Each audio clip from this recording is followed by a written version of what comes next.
All right, what's up, guys? Welcome back to the third meeting of Wolverine blockchain. What's up, Alexa? Where's my mouse? All right. Okay, yeah, I'll work on it. Okay, so previously on Wolverine blockchain, we talked about decentralization, how it's a key factor for blockchains. The goal being to remove the need for trusted third parties, such as banks and governments. The way that they achieve this is by paying anonymous individuals to contribute their energy and their computer resources for others to use, which might sound kind of freaky, but if you pay a lot of people to act accordingly and then record only the outcome agreed upon by the majority, you're able to create what's a theoretically trustless network. Keyword theoretically. So that being said, the more incentivized participants that you have, the harder it is for attackers to control the majority. And that's what leads to the security of blockchain. So we kind of talked about this last week with the blockchain trilemma and how developers are forced to choose a trade-off between allowing for a lot of transactions in each block, but also making sure that the nodes can continue to upgrade their hardware quick enough so that it doesn't end up only being able to be stored in data centers and therefore centralized. We talked about how the Bitcoin blockchain is used to store transactions trustlessly. So another way we could think about this is just kind of like a public hard drive. So anyone can use this public hard drive for a fee. It's maintained by the public, and majority votes are used to resolve disputes. So it records transactions in interval batches called blocks. We talked about that a lot as well. And then stored in each block is the ID of the one that came before it, forming a chain, hence blockchain. Then we talked about the second generation of blockchains that were, instead of public hard drives, they were more like public computers. So they added a CPU or a virtual machine to their blockchain. And similar as before, they allowed anyone to use it for a fee. It's maintained by the public, and majority votes resolve disputes. But with this CPU, you have the additional ability to execute contracts and applications on the CPU and then record the results in the hard drive semi-trustlessly. So this is Ethereum, and today we will focus on the applications of the trustless computer that is Ethereum. So before we get into that, I want to talk a little bit about TVL, or total value locked. So these smart contracts that they run on chain, they can hold value in them, kind of like a traditional escrow can, except you don't need to, pay the escrow for that trust. It's decentralized. So total value locked is basically the metric of how much each of these smart contracts have stored in them, and then therefore how much they're worth. The smart contracts that have the most are obviously the highest points of attack and target, because they are the most rewarding. So these need to be the most secure as well. All right, number one on the total value locked scale is Aave, and mind you, this is Ethereum only. So we talked a little bit about Aave before. It's a decentralized lending protocol. The total value locked is like 15. How do I make this bigger? I can't read my own slides. There we go. All right, so the total value locked in Aave is $15 billion. That's just on one contract. On the other blockchains that Aave runs on, it's a total of probably closer to $25 billion locked in these smart contracts. The token is AAVE. This is a governance token that also has staking / security purposes. The market cap is $3.8 billion for this token. And the market cap to total value locked ratio is 0.25. So this metric here at the end is kind of an interesting one, because you'd think that the governance of a lot of money would be worth a lot as well, right? So it's interesting to note, but it really shouldn't be used as a method of determining like over or undervaluation of assets, because some are purely governance tokens, some have staking purposes as well. Some don't, some are like fully issued, some have a lot of issuance left to go. So, take it with a grain of salt. Yes, sir, Ryan, sir. Okay, so I just thought of this question. I don't know if you can answer it, but if the market cap is $3.8 billion and it's a governance token, so you can decide like how the protocol works, couldn't you theoretically like buy all the tokens if you had like $5 billion or $7 billion and then use those to vote on the governance proposal or make a governance proposal and then vote on it with the majority shares and take all the value out? Yeah, so that's a good question. He said, why don't you just buy all of the governance tokens and then take all the value out? Obviously, that'd be a nice little like 5x profit there. But I think you'd have a hard time purchasing the entire market cap of the tokens because there's a lot of people that have a lot of money invested in these protocols that aren't going to part ways with their governance tokens, aren't going to give up their voting power over the future of the protocol that they have millions and millions of dollars locked in. So some of that 3.8 billion is liquid, obviously, but ideally and most likely not enough to be able to control 51% of the governance. It's a good question, though. They might have something in place for that, though. Yeah, we can look more into it. Okay, so this is Aave. Alongside, going through the list of these apps, I wanted to open them all up so you guys can kind of see what they look like. So we see here we have Aave V2. We have the V1, we have the Polygon version, and it's also launched on the Avalanche sidechain. I think Avalanche is a sidechain, not a layer 2. The deposit rates, the lend rates, and the borrow rates. And there's also a bonus liquidity mining incentive. So you can earn extra Aave tokens for being an early participant in this market on top of your yield. Any questions about Aave?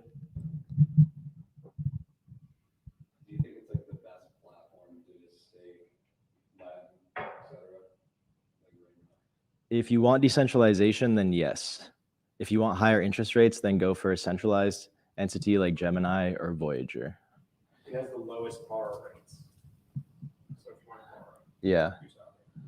It's probably the most secure too. Yep. Yeah, so what was said is Aave has the lowest borrow rate, so it's good for borrowing, and it's also probably the most secure. All right, number 2, we have MakerDAO. So this is an OG of the DeFi space. The MakerDAO is a DAO, a decentralized autonomous organization that is in control of the DAI stablecoin. So if you guys have heard about the problems with Tether and its very sketchy backing, instead you can use DAI, which is backed based on an algorithm that is completely decentralized, and therefore the peg is decentralized as well. So there's like $15 billion locked in MakerDAO, and I think a lot more in DAI. Maybe Ryan, if you're able to pull that number up, just the market cap of DAI. Okay, so the MakerDAO decides the future of the DAI stablecoin. And so, these tokens are very powerful because everybody in DeFi loves DAI because they don't have to trust anyone for the peg. And sure. Okay, so there's like $15 billion locked in MakerDAO, and the market cap of the governance token is 2.5 billion. This is simply just a governance token. That is its entire purpose. And here's Maker's website. You can't really do as much as like Aave. This is more of just like informational and talking about DAI and what it does. DAI's market cap is 6.5 billion. 6.5 billion. Okay, so that might be factored in here. All right, number 3 on our list today is Curve. This is a decentralized exchange that likes to make things really complicated.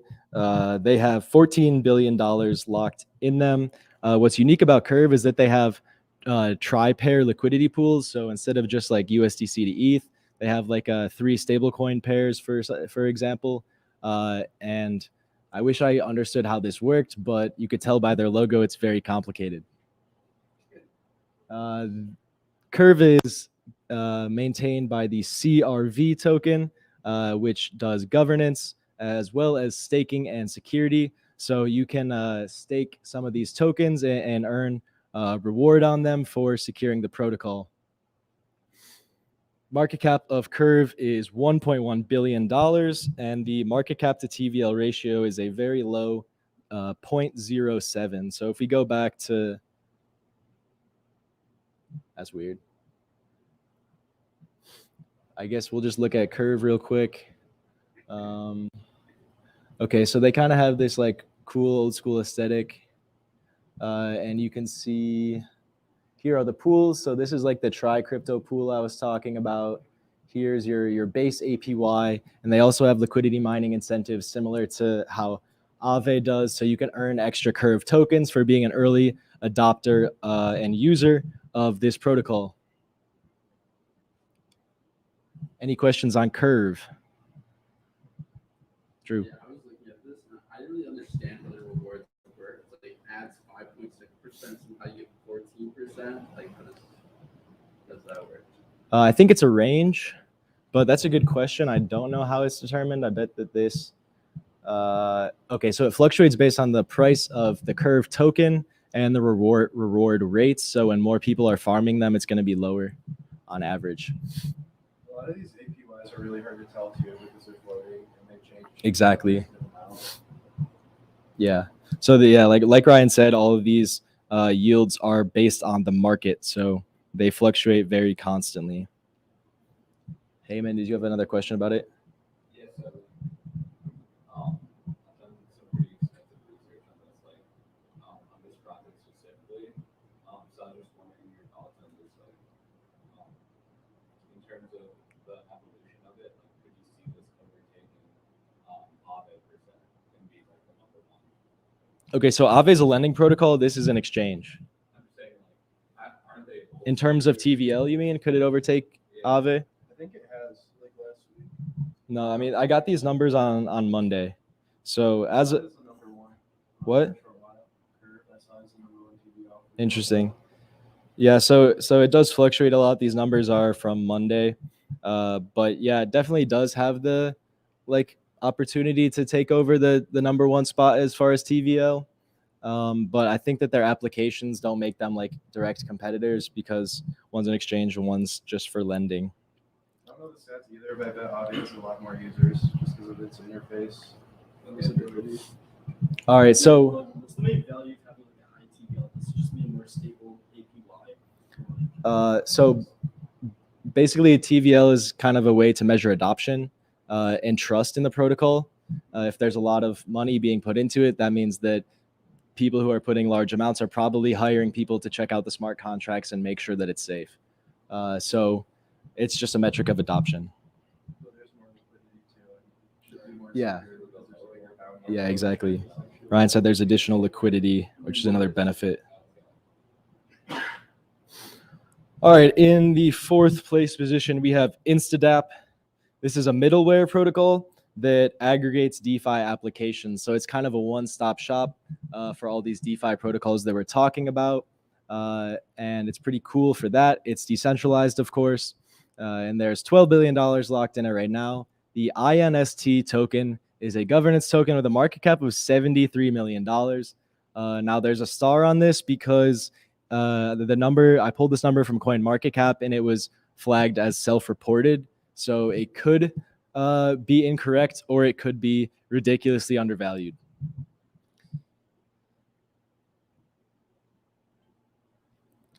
Here is the InstaDApp dashboard. I thought there was like a demo. Now I'm thinking about something else.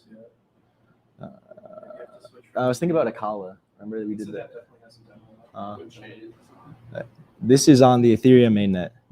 And yeah, the only difference between this and the demo is that it would just have some like fake tokens in there that you could mess around with. So we see Maker here, see Aave here, Uniswap, all this stuff.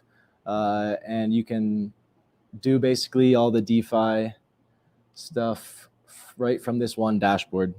This is nice too because, for example, like Uniswap, they don't show you like your balance. They give you an NFT for your position. So unless you actually go on Uniswap's website, like you don't really know what it's worth at the time. So that's why stuff like this is helpful. And then the MT-TVL ratio 0.006, if that market cap is actually accurate. Compound is another lending protocol similar to Aave. It's $10.8 billion of TVL. The comp token is the governance token. You guys might have heard about the bug that was in the smart contract lately that allowed people to withdraw like $4 million, maybe more. And it takes a like a full governance vote to, you know, approve an update. So this bug is still sitting there, I think, right now.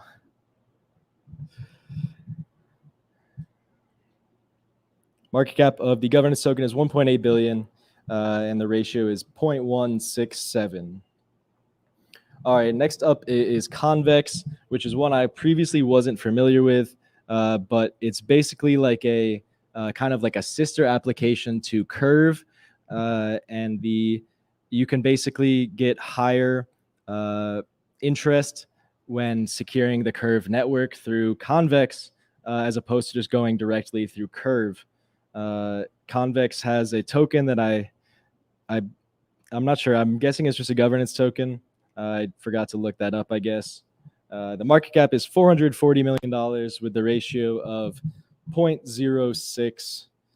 Not too much to see on the Convex website. Boosted curve staking, kind of just like I said, so I won't spend too much time on it. They have like a native token as well. CVX, yes. Number 7, trusty old Uniswap. This is a decentralized exchange that has $6.9 billion of liquidity. The governance token is Uni with a market cap of $15 billion. And here we see the highest MC to TVL ratio of the top 9 at 2.17. Uniswap was the first decentralized exchange to really take over the space. And a lot of ones that came after it kind of just copied it. And the user experience, the UX of Uniswap is really what differentiates it. And it was copied endlessly. And I think that's probably what helped lead to its massive adoption, as well as its first mover advantage. So here's a cool chart from Glassnode, the blockchain analytics firm. You could see the number of transactions on Uniswap from its inception in the middle of last summer, DeFi summer as some might call it, and then it grew pretty rampantly and then started settling out, despite the fact that if you see the price of Ethereum charted in the back here, despite the fact that Ethereum was continuing to rise, DeFi was continuing to rise, the Uniswap transactions fell off pretty sharply. So does anyone want to take a guess as to why that is? High gas fees, but also layer 2 solutions, because when Uniswap came out, they were only operating on the mainnet, and now they're on Arbitrum and Optimism, and that's not taken into account here. Yeah, that's a good point. So this is only the mainnet transactions. When Uniswap launched on Arbitrum, it's way lower gas fees, like $1 compared to $75 to do a swap. So a lot of it moved off of the mainnet, but also the introduction of new competitors like Sushi Swap, for example, led to, I think, a lot of the dominance falling off for Uniswap. Actually, I want to pop over to Uniswap, show you guys the UX I was talking about. So it makes it very simple to do your exchange. So the centralized counterparty is obviously like Coinbase, right? But with this is just peer-to-peer trading that's facilitated through smart contracts. So it's trustless.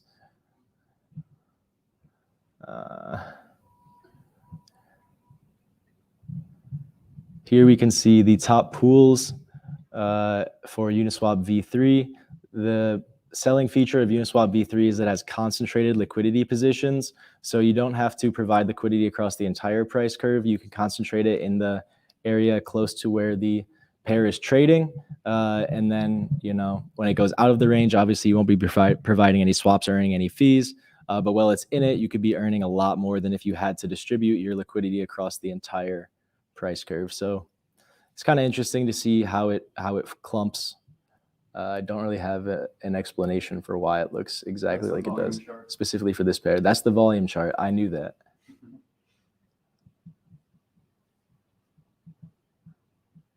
There you go. That makes a lot more sense. So this is the USDC ETH pair. It's going to hover with the most liquidity around the current price of Ethereum.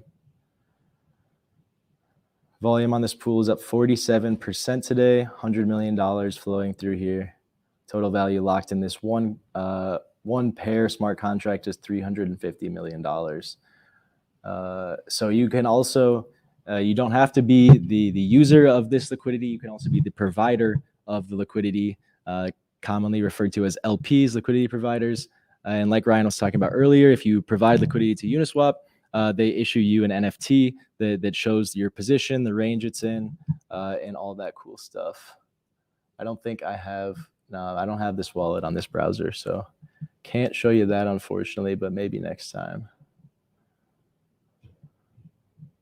It's actually probably one of the best ways to earn interest on crypto, in my opinion. I've been Yeah. doing it for a while. I like it a lot. Yeah. Look out for impermanent loss, though. It's a bitch. More on that later, probably. Okay, so this is Yearn Finance. This is a protocol that creates automated DeFi strategies. So what's a DeFi strategy? Maybe providing liquidity to a certain pool that has the most interest at a given moment, and then automatically switching it over to another pool to constantly be maximizing your yield.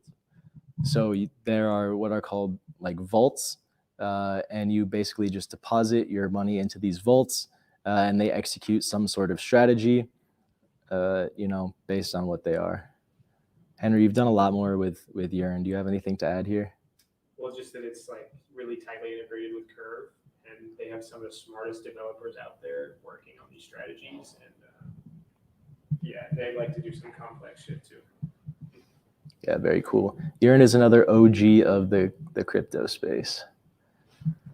$4.5 billion locked in it. The YFI token is the governance token for the protocol. There is a $1.2 billion market cap on YFI, giving it a MC to TVL ratio of 0.26. All right, last but not least, we have Sushi, the underdog of the bunch.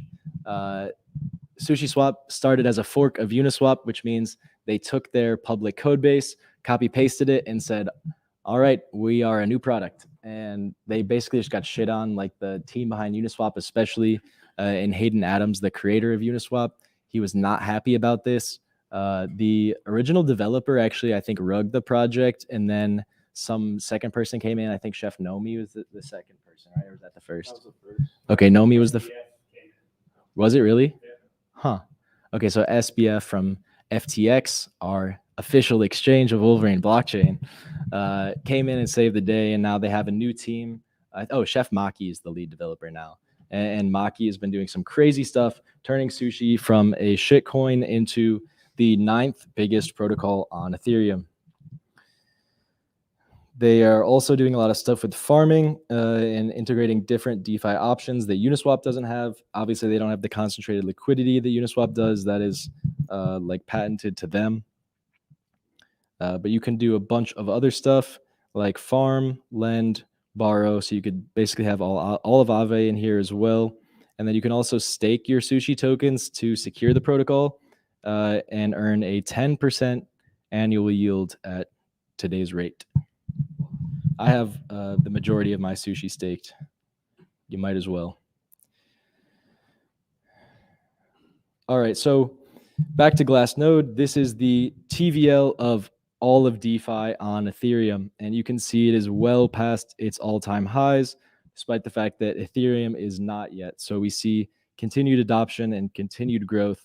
I think this chart is pretty bullish.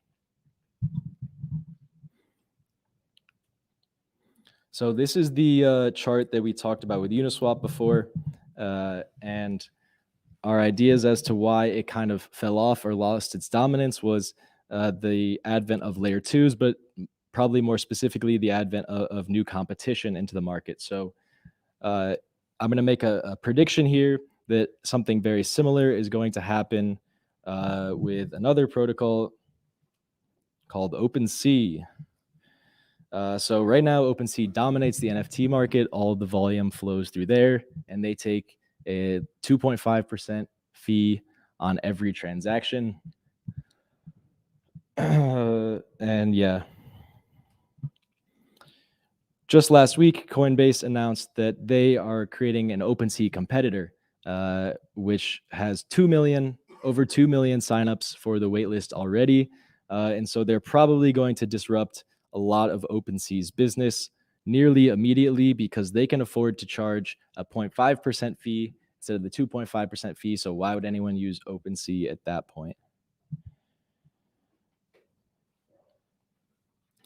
Fun little fact here, the market cap of Shiba Inu is bigger than the market cap of all NFTs. So one meme versus infinite memes. You tell me which one's going to be the winner here. And now, do you guys want to see like an NFT special lecture next week? Is that something you guys are interested in? Cool. If that does happen, which it looks like it's going to, we're going to bring back David Sun, the former president and creator of Proof of Beauty Studios. Definitely don't want to miss that one.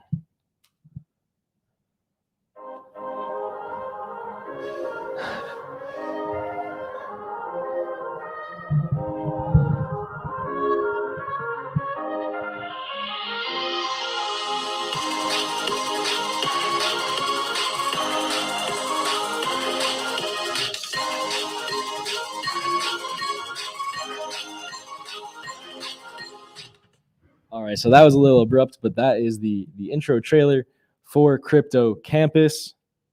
And I would like to turn it over to Ian at this point and address all current and potential future members of the DAO. This could be the MDAO's first ever venture, and it could be really huge. Talking with FTX about getting it promoted there as well. So I'll pass it over to Ian now. He will pitch his DAO proposal to you, and we could do a little soft vote maybe. All right, Ian, tell us about Crypto Campus. All right. Well, first of all, what you just said on OpenSea and Coinbase, I may want to switch over to Coinbase. But yeah, Crypto Campus. I was just in my room and I was like doing a little drawing of the rubrics when I'm like, okay, this could be a real thing. I could make like a bunch of them for places around you, Mitch. And I did like all the designs that you saw in there. They're just like 30 by 30 pixel designs.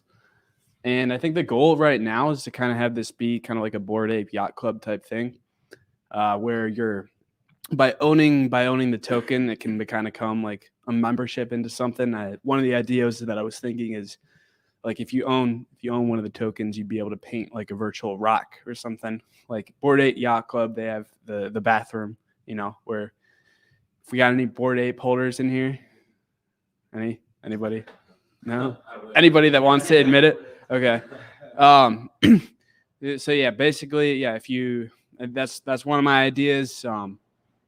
Maybe partner with Barstool or something, but yeah, right now it's just owning the tokens. So we're gonna do a giveaway. So if we go to, I'll get the link back up.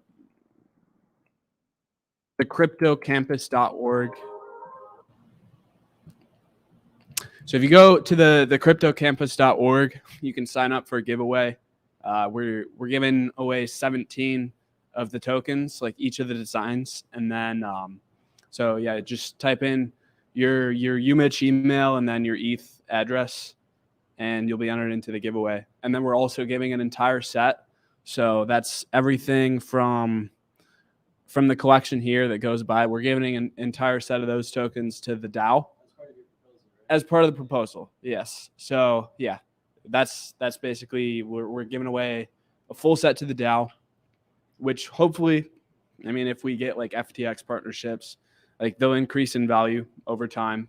I'm still working out the prices for what they're initially going to be, but I think we're going to do 5 of each. So one full set to the DAO, and then one full set as part of the giveaway, like individually given out, and then selling 3 of each. So yeah, that's Crypto Campus, and yeah, Ryan. Okay, so if we fund this through the DAO, do we just get the collection of NFTs, or do we get any future revenue from selling these NFTs? So through OpenSea, you can set a royalty fee. I have it at 2.5% per transaction.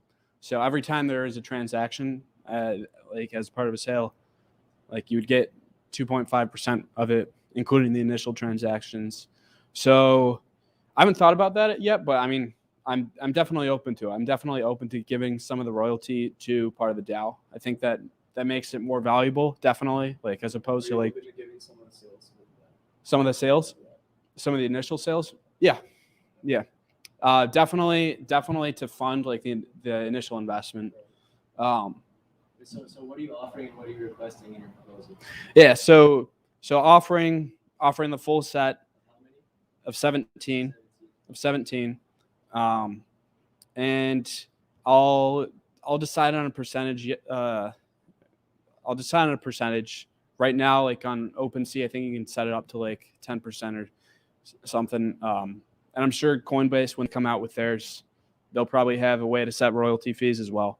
But yeah, some sort of percentage of the royalty fee, and yeah, a set of the DAO. And then I guess what I'm requesting is the budget. I think was 125 to get the website up and running, and then like the domain name, because they're on the Polygon.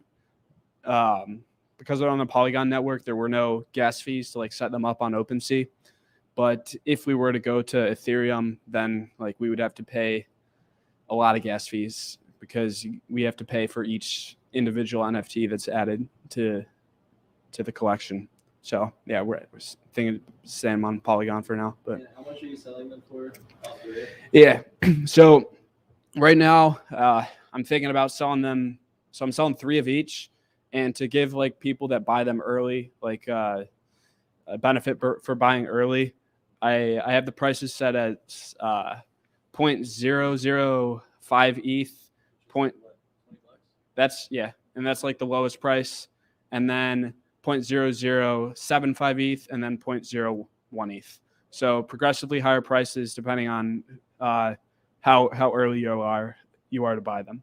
So we could fund the project for like $170, get 17 NFTs for it, which is $10 each, half the current face value, and then we'd also potentially get maybe 0.5% of future revenues as well. And then say the NFTs do really increase in value, that'd be a good thing to have in our vault. Yeah. I don't want to bias the vote too much, so I'll leave it up to you guys to make the decision. But this could be our first venture. I think that'd be really exciting to have semester one. Yeah, him. Can I just, sorry, I was just wondering, like, if the price of the NFTs is actually 0.02, wouldn't the gas fees end up being more than that? So they're Polygon. There's no gas fees. Yeah. And there's one thing I wanted to say about the DAO too while we talk about this. We are setting a max investment of $1,000 for right now until we get more money into the DAO so no one has too much power. I know Logan and I are going to be submitting proposals to put 1,000 in. And then the old president of Wolverine blockchain said he'd throw us in Ethereum, so another 4,000 that we can play with. That he'll have some voting shares, but we're going to cap it at 1,000. We're going to talk to him, so he'll just have the rest of his loot in there. But we should have at least probably $7,000 to $8,000 in the DAO minimum by the time we fund this proposal. So something to keep in mind. Yeah. And David also said he's going to give us some of his London token, which we'll learn about tomorrow next week. But that's going to be like. So I don't know. Do we? I can take it back. Yeah, sure. So yeah, just food for thought for now. I've heard that song so many times. He lives right next to me. Yeah. Okay, so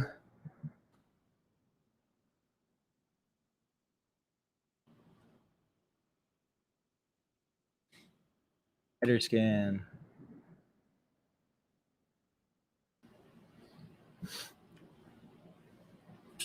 All right, the GUI is pretty low right now. If you guys are down to do a group bridge, then we could do that now and onboard a lot more of you into the DAO. What this would take is everyone sending their initial investment in the form of, I think ETH would probably be best, ETH or Matic, to this little side wallet that I have set up. And then I will bridge all of the funds at once and save each person a lot of money.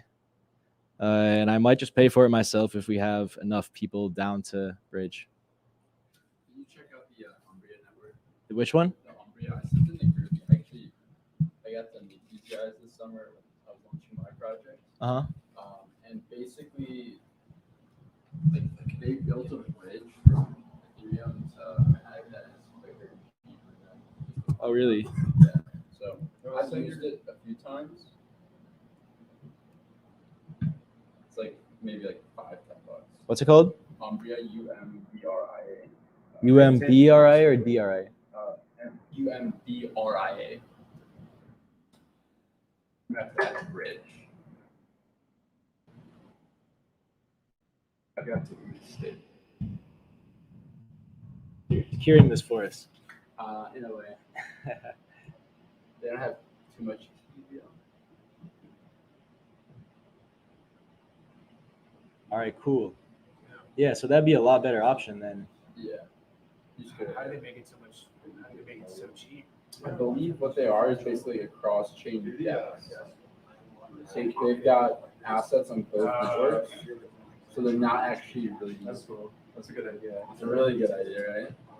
There's another bridge that I heard of that can get funds off of Arbitrum in like immediately.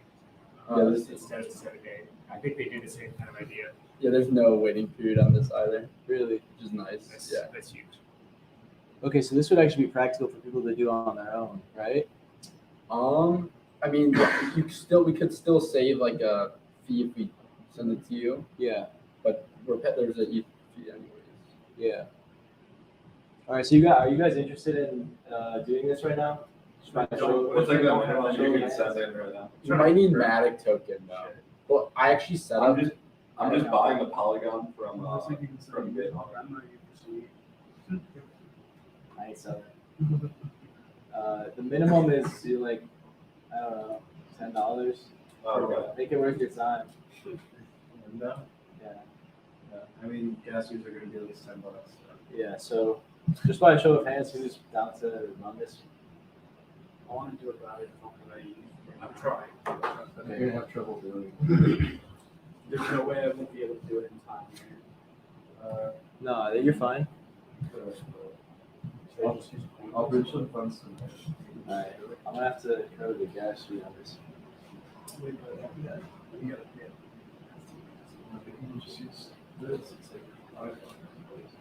The stream's not still running, is it?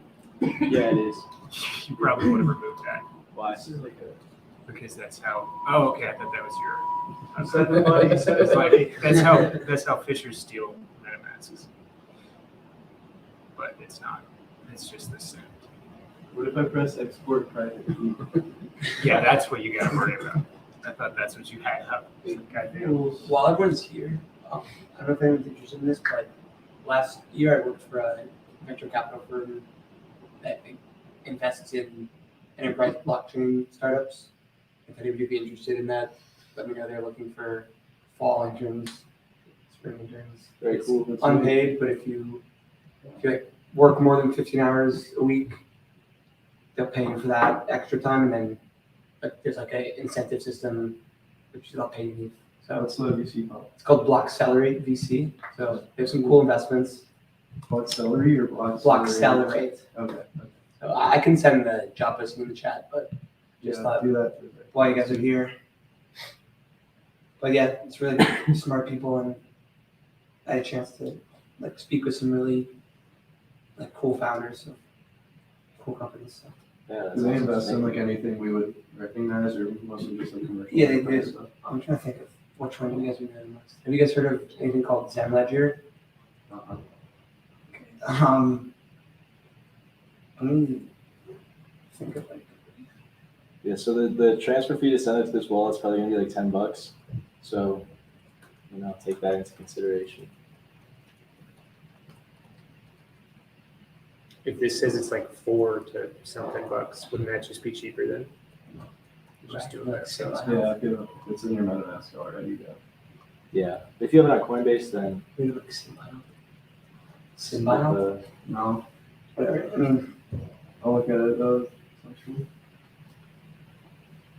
definitely not Damn, Matic is up. MakerDAO at all. Yeah. They have like $12 million one. I mean, it's crypto. But yeah, they can't compute with the galaxies. So that's the wallet address to send it to. yeah, just scan the QR code with your Coinbase wallet or whatever. If you already have it on MetaMask, it'd probably be cheaper to do the bridge yourself. But if you have it on Coinbase wallet or your Coinbase Exchange wallet, then you're gonna have to pay the $10, and then I'll pay the bridge fee. Do Matic in this wallet. In this wallet, Yeah, I'll send you some. Actually, I don't have it in this wallet on there too. But I could also just send it to myself. Oh yeah. On there too. Or on Polygon. Yeah. If you're on Polygon, just run it out. What that matter? No, but I'm gonna Yeah, need I'm to just swap helping it. I'm gonna need everyone to out. swap it into. You gotta pay like this little tiny bit. Okay. Yeah. If you could just send me like 0.01, then I can have enough to swap and send it back to everyone. Wait, so I'm sending you ETH to this wallet. ETH, yeah.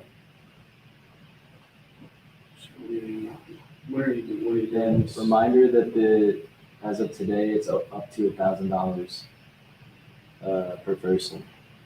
It's also not $1 is one share now. We have to look at the net asset value Okay. at the time of the proposal. Yep. Well, I mean, everyone at the same rate if you didn't get the same thing.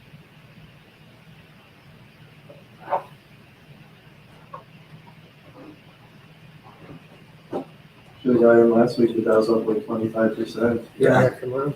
That's not bad. We gotta be beating the Maize and Blue Fund at this point. A week into Light flicks. We should probably do them. Make a proposal through how much are doodles? They're about I don't know how we buy a ETH NFT with the Polygon. I mean, I guess we could. It would just be a bit. There's ways to interact with the mainnet through minions. I still haven't really figured out minions and boosts, but the features of the DAO you can use for different things. So I'm finally actually in the DAO, so I can start working, Yeah. exploring some stuff.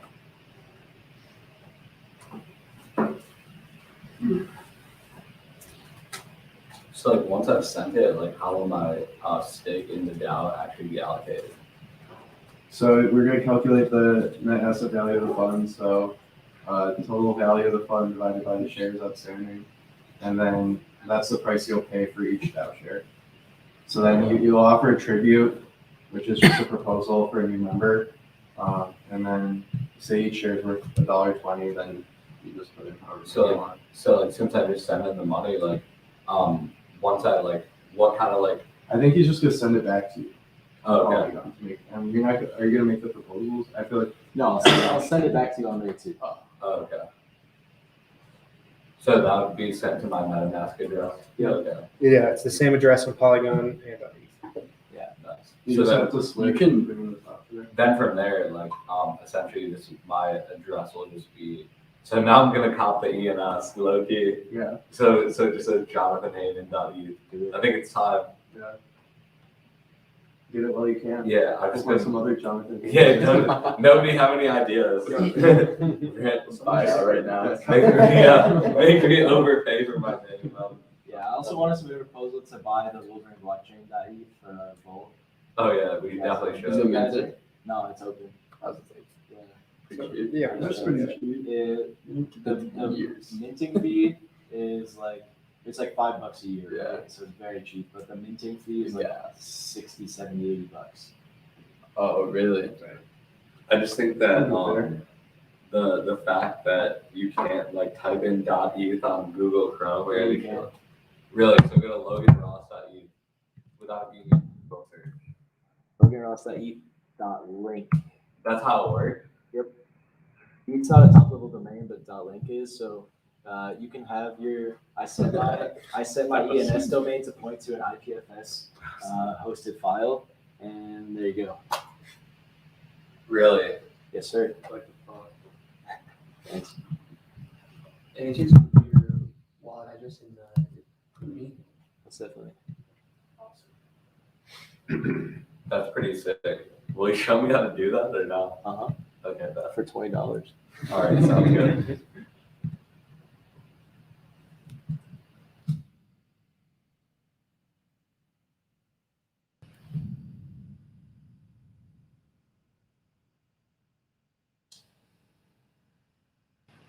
It's gonna send me some free weed.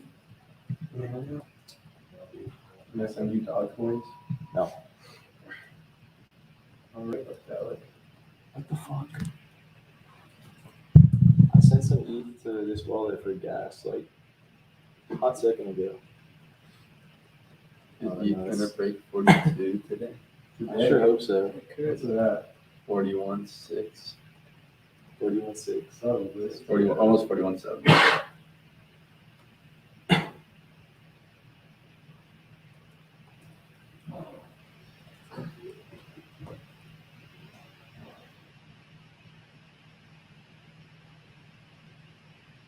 I opened a 20x long Monday night at But how much? $3,600, $37.50. 20x long? Yeah, I'm up 215% on it in 2 days. I'm so mad I closed mine. I had a 15x long at the same time. I closed it. What's your Paper. margin maintenance? Like, do they call it that? 0.0067% per hour. What if it drops? You just get liquidated at the price that you can't afford it. Yeah, it's Yeah. not margin. But usually it's like above the. My liquidation is 36. No, margin maintenance is below. How much are most people? Like if you're No, yeah, like 30. 50%. But it's when your funds are at zero. Like there's no like. Ryan and I will be putting in 1,000 For margin maintenance, you're saying? Yeah. getting up to Like usually a 1,000 margin tonight. maintenance would be like 20% or 30%, right? Of No. Of like whatever your liquidation price would be. have that problem. Yeah. like say like you 2x long and it's $100. Your margin maintenance would be around like $50. Yeah, you get automatically Yeah. liquidated at $50. Yeah, my liquidation price is 3,650, which I don't think it's gonna do. How for the year, aggressive so is I'll- this position? I'll probably try to ride it through like the rest of the market if I can. And I just got like very, very lucky when I placed it. That's 20x long. Could never. Yeah, I put half a week on it, should have put a full week. Yep, 200 I'm up 215% right now, so like fucking NFT. plus 1 ETH plus almost 4K in 2 days. Oh yeah. What do you use to do that? GMX.